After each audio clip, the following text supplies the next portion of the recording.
प्रेमाची गोष्ट या मालिकेच्या आजच्या भागात आपण पाहणार आहोत. मुक्ता आणि मिहीर बोलत असतात. त्यावेळी मुक्ता मिहीरला म्हणते, तू सावनीला माफ नाही का करू शकत? तर मिहीर तिला म्हणतो, मी सावनीला माफ नाही करू शकत कारण तिने फक्त दादूसलाच नाही तर मला सुद्धा फसवलंय. ज्यावेळी सावनी त्या हर्षला भेटायची त्यावेळी मला सगळं माहीत होतं. 2-3 वेळा तर मीच तिला हेल्प केली की कोणाला कळू नये म्हणून. पण त्यावेळी मला लक्षात नाही यायचं की मी हे काय करतोय. माझ्याकडून एवढी मोठी चूक झाली आहे की मला ती चूक अजूनही खातीये. तर मुक्ता म्हणते, मिहीर तू तेव्हा लहान होतास त्यामुळे तुला लक्षात नसेल आलं. तुझ्या जर लक्षात आलं असतं तर तू असा वागला असतास का? तर मिहीर लगेच म्हणतो, नसतोच वागलो कारण मी तसा नाहीये. मी 16 वर्षाचं होतो तेव्हा सागर आणि सावनीचं लग्न झालं. बाबा तेव्हा नुकतेच गेले होते. तेव्हा दादूसने मला त्याचा हात दिला. मी एकटा पडू नये म्हणून. खरंच त्याने मला खूप जीव लावलाय. माझ्या मोठ्या भावापेक्षा किंवा त्याहूनही तो खूप जास्त आहे माझ्यासाठी. त्याने मला शिकवलं, मोठं केलं. अगदी एक बाप आपल्या मुलासाठी जे काही करतो ना ते सगळं दादूसने माझ्यासाठी केलंय.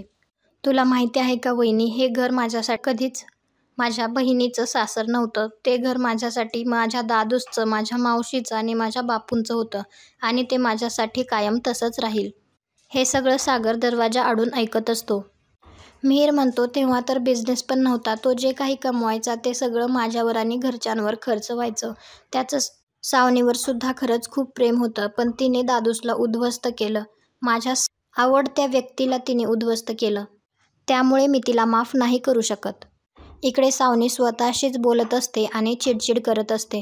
ती म्हणत असते, सागर तू माझ्याकडून माझं प्रत्येक सुख हिरावून घेतलंयस.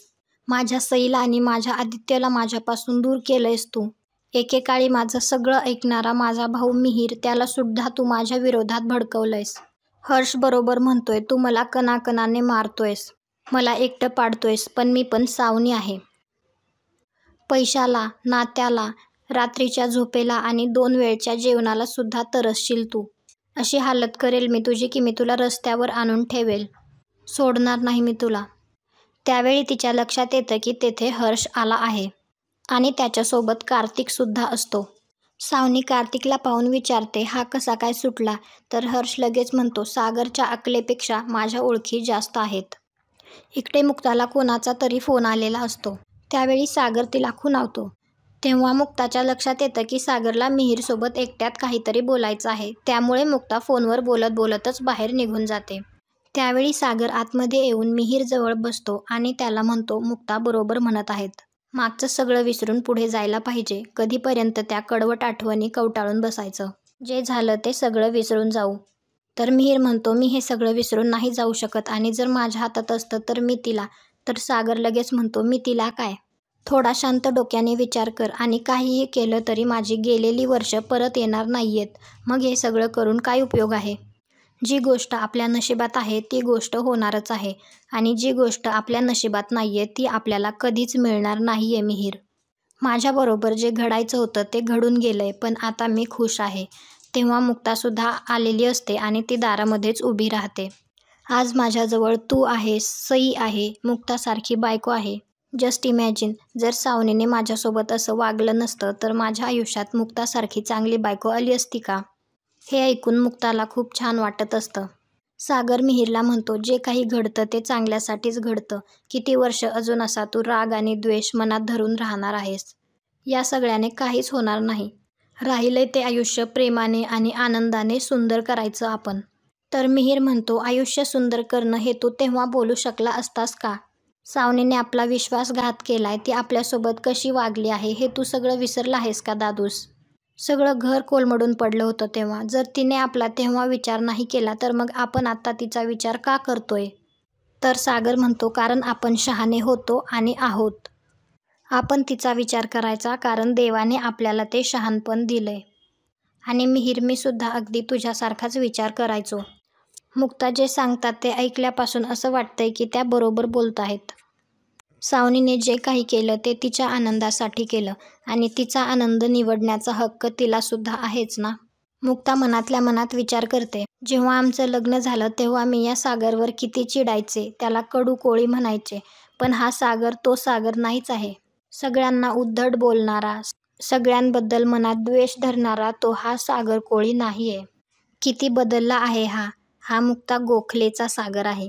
जो नाती तोडत नाही तर जोडतो. इकडे हर्ष, सावनी आणि कार्तिक ड्रिंक करत बसलेले असतात. त्यावेळी सावनी हर्षला विचारते, काय प्लॅन आहे? तर हर्ष म्हणतो, आधी ड्रिंक तरी करू दे. तर सावनी म्हणते, नाही, आता माझ्याकडे अजिबात वेळ नाहीये. मला सागरला लवकरात लवकर संपवायचंय. एकदम योग्य वेळेला तू याला सोडवून आणलंयस. आणि कार्तिकला म्हणते, मला पुन्हा एकदा तुझ्या मदतीची गरज लागेल. याआधी तू मला मदत केली आहेस, पण आता तू आम्हाला मदत करशील. तर हर्ष म्हणतो, तसंही आपलं टार्गेट एकच आहे. तर कार्तिक म्हणतो, सागर कोळी आणि त्याच्या कुटुंबाची बर्बादी. एक वेळ कटू आठवणींचे डाग पुसले जाऊ शकतात, पण त्याने माझी जी इमेज खराब केली आहे ना, ती नाही पुसली जाऊ शकत. सगळ्यांच्या मनात माझ्याबद्दल त्याने तिरस्कार निर्माण केला आहे. माझी लाज वाटते त्या सगळ्यांना. तर हर्ष विचारतो, सगळ्यांना म्हणजे तुझ्या बायकोला सुद्धा?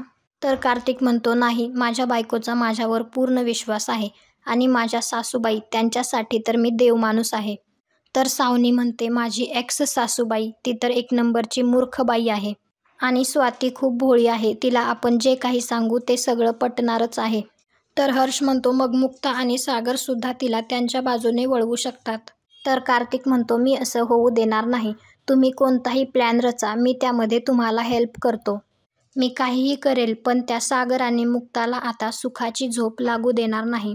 इकडे मिहीर आणि सागर मुक्ताला पाहतात आणि सागर मिहीरला म्हणतो, माझं सोड, पण तुझ्या वहिनीचं तरी ऐकणार आहेस की नाही?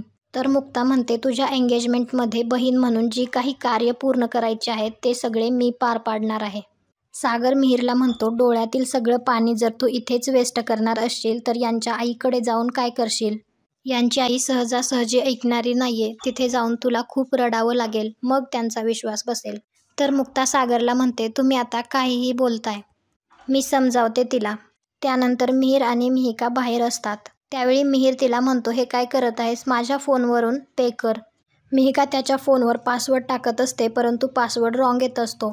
मग ती मिहीरला पासवर्ड विचारते. तर मिहीर म्हणतो, मी पासवर्ड चेंज केल्यापासनं तुला माहीतच नाहीये, 1 मिनिट. तर मिहिका म्हणते, आजकाल तू मला बऱ्याच महत्त्वाच्या गोष्टी सांगायचं विसरतोस. तर मिहीर म्हणतो, सगळंच तर सांगतो. तर मिहिका म्हणते, मग सावनी तुझी बहीण आहे ही गोष्ट का नाही सांगितली? तर मिहीर म्हणतो, आपण एखाद्या व्यक्तीची ओळख तेव्हाच करून देतो जेव्हा ती व्यक्ती आपल्यासाठी महत्त्वाची असते. मी सावनीला माझी बहीणच मानत नाही. जर मला फरक पडत नाहीये तर तुला का फरक पडतोय? तर मिहिका म्हणते, माझं तुझ्यावर प्रेम आहे, पण आपल्या आयुष्यात आणखी किती ट्विस्ट येणार आहेत ते मला काहीच कळत नाहीये. तर मिहीर म्हणतो, आपण जेव्हा जवळ येतो तेव्हा तेव्हा काहीतरी प्रॉब्लेम होतोच. तर मिहिका म्हणते, आता साखरपुडा होणार होता तर ती सावनी. मला असं वाटतंय की मिहीर तुझ्यासोबत कुठेतरी लांब पळून जावं. पण भीती पण वाटते. आपण जिथे कुठे जाऊ तिथून आपल्याला कोणीतरी शोधून काढेल आणि मग परत सेपरेट करेल. इकडे मुक्ता तिच्या आईला समजावण्यासाठी आलेली असते. मुक्ता तिच्या आईला म्हणते, आई, मी तुझ्यासाठी तुला आवडतात तसे गुलाबजाम आणलेत. तिची आई मात्र तिच्याकडे लक्ष देत नसते आणि तिला म्हणते, तुला काय वाटतंय? तुझं जे काही चाललंय ते मला कळत नाही का? हे गुलाबजामुन खाऊन मी खुश होईल आणि मिहीर आणि मिहिकाच्या लग्नाला परवानगी देईल असं वाटतंय का तुला? तुम्ही काहीही केलं तरी मी त्या लग्नाला परवानगी देणार नाही. मुक्ता तिच्या आईला लाडीगोडी लावत असते. तर तिची आई म्हणते, गोड आहेत, सकाळी तोंड कडू झालं होतं. तर मुक्ता म्हणते, आपल्या आयुष्यात एखादा गोड क्षण आला आणि आपण त्याच्याकडे पाठ फिरवली तर आपलं आयुष्य कडू होतं. तर तिची आई म्हणते, सुभाष चांगलं आहे. मिहीर मिहिकाला त्याच्या कपातील चहा देतो आणि म्हणतो, हा चहा अगदी सेम तसाच आहे जसा तू बनवतेस. यात साखर, चहापूड काहीच नाहीये, फक्त पाणी उकळवलंय. हे ऐकल्यानंतर मिहिका त्याला फटका मारते. इकडे सई आणि सागर दरवाजामध्ये उभे असतात. तर सागर आतमध्ये येतो आणि माधवीला म्हणतो, आई, तुम्हाला ह्याच कलरची साडी पाहिजे होती ना? मी तुमच्यासाठी साडी आणली आहे. तर माधवी म्हणते, मी काय तुम्हाला साडी आणायला सांगितलं होतं का? आणि सागरराव, या रंगाच्या माझ्याकडे 3 साड्या आहेत. मुक्ता सागरला खुणावते. मग सागर म्हणतो, तुम्ही मला नाही पण मुक्ताला सांगितलं होतं अशा रंगाची साडी आणायला. तर माधवी त्याला म्हणते, तुम्हाला पुढं काही सुचतंय का? आणि मुक्ताला म्हणते, का तू खानाखुणा करून त्यांना सुचवणार आहेस? आणि ती सागरला म्हणते, तुम्हाला काय वाटतं, तुम्ही हे सगळं करून मी मिहीर आणि मिहिकाच्या लग्नाला परवानगी देईल का? तर मी तसं काहीही करणार नाही. तुम्ही हा बालिशपणा थांबवा, मला भरपूर कामं आहेत. माधवी तेथून निघायला लागते. तेवढ्यात सई पण आतमध्ये येते आणि म्हणते, आजी, मी तुझ्यासाठी गिफ्ट आणलंय. आणि तिच्या हातात एक ग्रीटिंग कार्ड देते आणि त्यात लिहिलेलं असतं, माधवी आजू, मावशीच्या लग्नाला होकार दे. तर माधवी सईला म्हणते, ग्रीटिंग कार्ड खूप छान आहे, पण याच्यात जे काही लिहिलंय ना ते चुकलंय. आणि सागरला म्हणते, तुम्हाला शोभतं का हे सगळं? मी काय माझ्या जावयाकडे साडी मागेल का? तुम्हाला काय वाटतं, मला राग आलाय का? मी अजिबात रागावलेली नाहीये. तुम्ही माझ्यासाठी 50 साड्या आणल्या, मला 50 गुलाबजामुन खाऊ घातले, तरीही मी मिहीर आणि मिहिकाच्या लग्नासाठी परवानगी देणार नाही. माधवी सागरकडनं पिशवी घेते आणि म्हणते, मला बाजाराला बरी आहे आणि तेथून निघून जाते. तर सागर म्हणतो, अवघड आहे हे प्रकरण. तर मुक्ता लगेच म्हणते, तुम्ही माझ्या आईला प्रकरण काय म्हणताय? तर सागर म्हणतो, त्यांना नाही, मिहीर आणि मिहिकाच्या साखरपुड्याचं प्रकरण अवघड आहे असं म्हणलं. आणि सागर म्हणतो, मला नाही वाटत एवढ्या लवकर कन्व्हिन्स होतील. अगदी तुमच्यासारख्याच आहेत, हट्टी. तर मुक्ता ॲक्च्युली म्हणते आणि आजचा भाग येथेच संपतो. पुढील भागात आपण पाहणार आहोत, माधवी बाजारात गेलेली असते तेव्हा तिचा ॲक्सिडेंट होतो हे सागर पाहतो आणि तिला हॉस्पिटलला घेऊन जातो. पुढे काय होईल हे पाहण्यासाठी आपल्या चॅनलला सबस्क्राईब करा. भेटू उद्याच्या भागात.